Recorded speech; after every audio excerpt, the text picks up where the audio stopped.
Vavaka fitiaravana. Voninahitra ny ao anao Andriamanitra raisanaka fanahy masina noho ny fitiavanao sy ny famindramponao ka mbola velona hatramin'izany izay.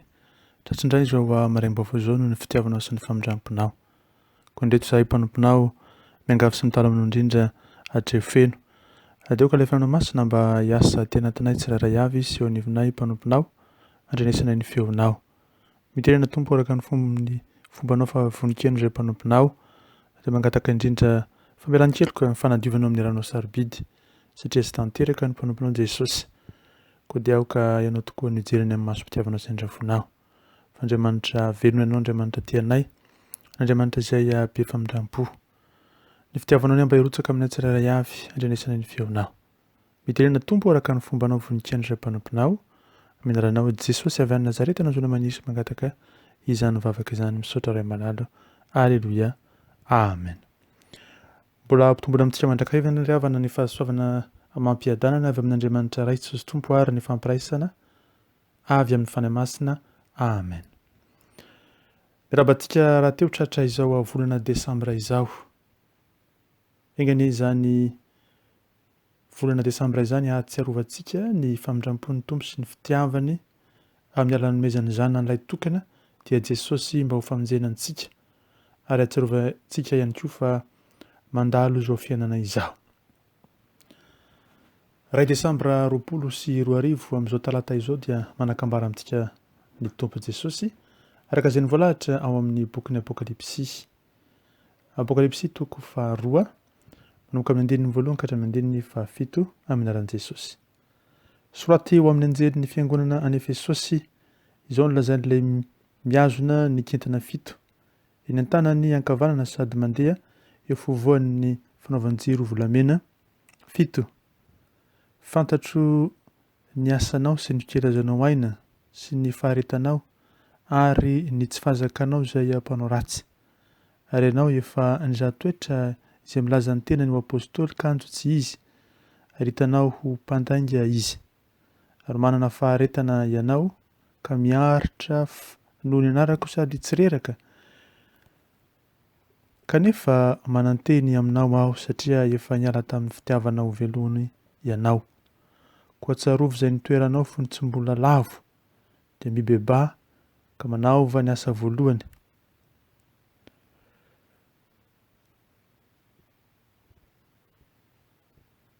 Fa raha tsy izany dia tsy avy aminao aho ka hamindra ny fanaovan-jironao hiala amin'ny fitoerany raha tsy mibebaka ianao. Kanefa izao no toetranao. Halanao ny asan'ny Nikolaita izay halako koa. Izay MANAN-TSOFINA AOKA HIHAINO izay lazain'ny fanahy amin'ny fiangonana. Izay maharesy dia havelako hihinana ny avy amin'ny hazonaina izay eo amin'ny paradisa an'Andriamanitra. Amen. Ray masino, manamasinana ny fahamarinana, fa ny tenao no fahamarinana. Amen. Izay manan-tsofina aoka izy izay lazain'ny fanahy masina amin'ny fiangonana. Ny fanahy masina ilay manambara mandrakariva ny fahamarinana. Ny olona tokoa izay itoeran'ny fanahy masina dia mamaky ny tenin'Andriamanitra amin'ny alalan'ny mason'ny fanahy masina. Nanarary maizy azy sy ny fisainana maha-olombelona azy. Mamindra amin'ny finoana sy mandeha amin'ny finoana miaraka amin'ny Tompo Jesosy ary tsy mba metehitra amin'ny fahatsapana voajanahary na mahanofo sy rà. Ireo izay mihaino ny fanahy masina dia efa nandray ny famoranan'ny fo. Eny mety tsy fantany Tsipriany izay anjo azy sy izay mety hitranga saingy azo antoka kosa fa voaron'Andriamanitra izy eo ambany elatry ny fahasoavany. Ny faniriany kambana amin'ny Tompo Jesosy dia ambony noho ny faniriany hahafantatra ny Tsiprian'ny planina na drafitra hitondran'Andriamanitra azy. Izay no atao fahatokiana. Ny Tompo Jesosy mihitsy mantsy no tiany izay mihaino ny fanahy masina ho fikirina. Tahaka izany koa ve ianao ry havako. Dia manantona ny fahatanterahana ny olona izay mihaino izay lazain'ny fanahy amin'ny fiangonana. Zao mantsy miezaka izy mba hanana fo voafora, hanana fo mangatsakatsaka, madio, mifantoka tanteraka amin' Jesosy fa tsy lany andro amin'ny hoe rahoviana ny tonga ny farandro. Tsy ratsy akory fa zava-dehibe ny mahatsiaro fahafaham-biakaiky ny tompo sy ny fiaviany, saingy aza adinoina fa Andriamanitra iray ihany no mahafantatra ny andro sy ny ora. Ny ao am-pon'izy ireo dia resy lahatra fa mifehy ny zavatra rehetra Jesosy. Miana ao anatin'ny fiadanam-po sy ny fitsaharana izy. Raha te hanan'izany ianao dia AOKA hihaino izay lazain'ny fanahy masina amin'ny fiangonana. Ny fanahy masina dia mandre ny feon'izay mihaino azy. Eny tokoa io fanahy masina io dia mitoetra ao am-pontsika. Mitoetra ao amin'ireo izay tsy entin'ny fihetseham-po fotsiny fa miaino amin'ny fiadanan'i Jesosy na inona zavatra mitranga. Eny ny olona tahaka izany dia feno ny fiarovan'ny avy indrindra vokatry ny fitantanan'Andriamanitra azy feno sy tanteraka. Ny ao am-pon'ny olona izay manana ny fanahy masina ka mihaino azy tsara dia izao. Tahaka ny raim-pimaso ny fahoriana sy ny fizahan-toetra ety an-tany. Mihoatra noho ny mandrakizay hiarahana amin' Jesosy mandrakizay. Mino aho fa ianao koa maniry niaraka amin'ny tompony Jesosy isan'andro rahatr'izay. Noho izany aho ka hoenona mandrakariva ny feon'ny fanahy masina amin'ny alalan'ny fitoeranao tsara ao aminy. Aoka ilona amin'ny fanatrehan'ny tomposika mandavanandro, mandrakariva, eny andro aman'alina laza.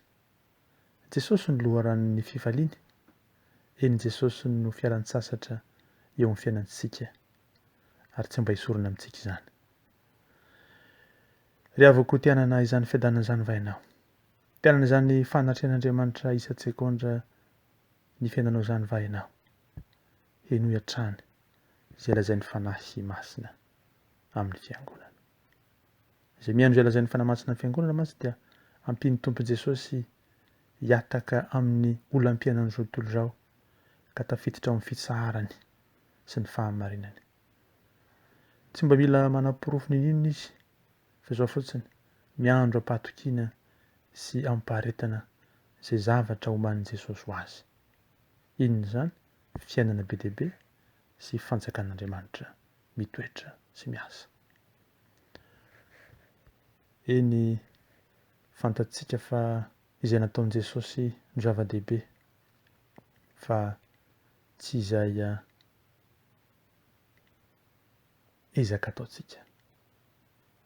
Tsy mba mitsara ny hafa fa fantatra fa ny fotoana izay amranan'ny fo dia samy manana ny azy.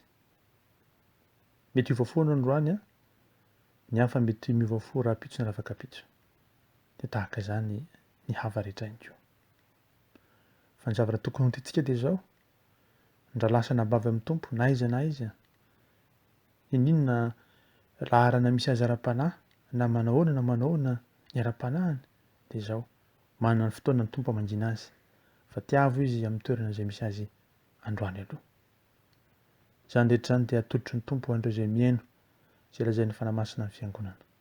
Eny fantatra ireo fa ny fiadanana amin' Jesosy no tena fiadanana. Koa ny fahalemem-panahy sy ny fanetren-tena izay no hita ety ivelany avy hatrany. Mikatsaka ny voninahitr'Andriamanitra mantsy izy fa tsy mba maniry ny voninahitra ho an'ny tena manokana. Ny antony dia tsotra, manetry tena ao amin' Jesosy mandrakariva izy. Tiany tompo mba hanana izany koa ianao ry havana, mbo zava-dehibe tokony ho tsarovanao tokoa ny fiadanan'ny tompo, ny fitsaharana ao aminy, ary ny fiarovany ny fiainana manokana. Miseho zany eo amin'ny kristianina eny eo amin'ny fiainan'ny kristiana manokana raha tena mitoetra tokoa amin'ny tompo izy. Izy ireo mantsy dia mametraka ny fony tanteraka amin' Jesosy sady manana azy ho fialofana mandrakizay. Raha tsy mba manana fialofana hafa ivelan'Andriamanitra izy, afa-po tanteraka ao anatin'ny sitrapon'Andriamanitra sady mitoetra ao anatin'ny sitrapon'Andriamanitra. Tsy mba mikaroka zavatra hafa hamen'ny fony fa mitoetra mandrakariva ao anatin'izany. Eny tokoa, tsy mba tara raha ohatra ka te hanan'izany toetra izany koa ianao. Tsy tara fa mbola azo atao tsara. Miandro anao ny tompo izao ankehitriny izao mba hihaino ny feony malefaka sady be fitiavana manao hoe manatona ary mpanota very hevitra fa izaho no menao fiadanana sy fiainana tsy misy toa azy. Ry havana omen'ny tompo Jesosy olova mandrakizay ny olona te hanara-dia marina an' Jesosy ka handre ny feony. Mandra-piandry io andro sy fotoan-tsarobidy idirantsika amin'ny fiainana mandrakizay ho ary dia antsoin'ny tompontsika hiaina ao anaty fifaliana satria ny tompo mihitsy no faly sy mitsika amintsika ao anatin'izany rehetra izany. Manana fohanitra sy be fitiavana ho an'olombelona nohariana izy. Te hanome koa ho antsika ho avy mamirapiratra sy feno fanantenana. Te hizara ny fitiavan'Andriamanitra ho antsika izy. Ka tsy mba te hanimba na hanilitrilika antsika. Aoka ho fenona amin'ny fanahy masina antsika amin'ity andro ity ary sy amin'ny androm-piainantsika rehetra. Fa Andriamanitra tsara fanahy ary ihany koa manana ireo toetra mahagaga tiany ampitaina antsika dia ireo toetra sivy ambara ao amin'ny Galatiana 5:5, ny 2:20 sy ny 2:13. Ny olona mihaino izay lazain'ny fanahy masina ao amin'ny fiangonana dia tarihan'ny fahamarinan'i Jesosy, manaiky beazina, manaiky tezaina, mandray ny sitrapony fampianarana avy amin'Andriamanitra ny amin'ny famonjena. Maniria izany ry havana, koa mibeba dia miherena, mitsanganaka mahireza amintsika ny tompo, n'Andriamanitra ny voninahitra ho amintsika ny fiadanany. Amen. Vavaka isika. Misaotra sy midera mankalaza amin'ny voninahitranao Jesosy satria Andriamanitra tianay tokoa ianao. Miteny mandrakariva eo amin'ny fiangonanao, manambara ny sitraky ny fonao aminay tsirairay avy ary te toetra tokoa ho Andriamanitra ho anay. Mankataka aminao isan'andro ray Jesosy, sokafy ny fonay mba andrenesanay ny feonao. Sokafy ny fanahinay mba tsy andehananay amin'ny fitiavan'ny tena na amin'ny alalan'ny herin'ny nofo na amin'ny alalan'ny reaksio fiainan'izao sanatria na koa amin'ny fihetseham-ponay sy ny fisainanay fa andeha araka ny fitarihan'ny fanahinao masina. Hanikenay ny teninao ary ihany koa hitoeranay ho mahatoky. Andrenesanay ny feonao mba hanovano ny fonay vato ho fonofo isan'andro. Eny Jesosy, izany ny fandirinay satria te hitoetra aminao zahay, Jesosy tomponay. Manatona ho amin'ny fahatanterana isan'andro tokoa izay aminao ka dia maniry mba hahay efa izany. Jesosy malalo, matoky ary izay fa amin'ny androm-piainana sisa rehetra dia handre ny feonao zahay. Dia ianao koa mba handre ny feonay satria izay mihaino anao no horenesinao. Jesosy malalo, tsara ianao ary mpanao ny tsara. Ampianary ray tsy handeha amin'ny fihetseham-po fotsiny fa hiaina tokoa amin'ny fiadananao na inona mitranga ary dia ny fiarovanao ny ho aminay isan'andro. Dia ho anao ny haja ny voninahitra ary tompony tompo sy mpanjaka ny mpanjaka, fa amin'ny kosa ny fahasoavana an'i Jesosy Kristy, ny fitiavanao Andriamanitra iray, ny hery ary koa ny fampiraisana avy aminao fanahy masina, misaotra tompo manalo.